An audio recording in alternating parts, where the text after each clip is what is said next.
இன்றைக்கி school lunch box recipe baby corn rice எப்படி சேர்த்து பார்த்துடலாம். இப்போ அதுக்கு வந்து 200 கிராம் பேபிகார்ன் வந்து நல்லா கொதிக்கிற தண்ணியில் சேர்த்துருங்க. இப்போ இதுக்கு தேவையான அளவு உப்பு சேர்த்து ஒரு 2-3 நிமிஷம் நல்லா பாயில் பண்ணி எடுத்து இந்த மாதிரி சின்ன சின்னதாக கட் பண்ணி எடுத்துங்க. இப்போ இதில் வந்து 1/4 ஸ்பூன் மிளகுத்தூள், 1/4 ஸ்பூன் வந்து சில்லி பவுடர் சேர்த்து நல்லா மிக்ஸ் பண்ணி விட்டுங்க. உப்பு சேர்க்க தேவையில்லை. இப்போ ஒரு பேனில் வந்து 2 ஸ்பூன் எண்ணெய் சேர்த்துட்டு ஒரு பெரிய வெங்காயம், ஒரு பச்சை மிளகாய் சேர்த்து நல்லா ஒரு கண்ணாடி பதத்துக்கு வதக்கி எடுத்துங்க. இப்போ இதில் வந்து 1/2 ஸ்பூன் இஞ்சி பூண்டு விழுது சேர்த்துட்டு ராஸ்மல் போகிற வரைக்கும் நல்லா வதக்கி விட்டுங்க.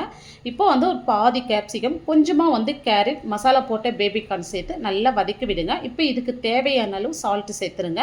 இப்போ சால்ட்டு சேர்த்து நல்லா கலந்து விட்ட பிறகு சாதம் நல்லா ஆற வச்சுட்டு சேர்த்துங்க. உங்களுக்கு தேவையான அளவு சாதம், 1/2 ஸ்பூன் வந்து மிளகுத்தூள், பொடியாக நறுக்குன கொத்தமல்லி, ஒரு சின்ன லெமனில் பாதி லெமன் சேர்த்து நல்லா மிக்ஸ் பண்ணி விட்டுங்க. ஒரு அருமையான டேஸ்ட்டில் வந்து பேபிகார்ன் ரைஸ் ரொம்ப சூப்பராக பண்ணியிருக்கோம். இந்த வீடியோ டீட்டெயிலாக ஃபுல் வீடியோ பார்க்கணுன்னா கீழே இருக்கிற ப்ளே பட்டனை கிளிக் பண்ணி பாருங்கள். இந்த வீடியோ பிடிச்சிருந்தால் லைக் பண்ணிட்டு சப்ஸ்கிரைப் பண்ணிடுங்க.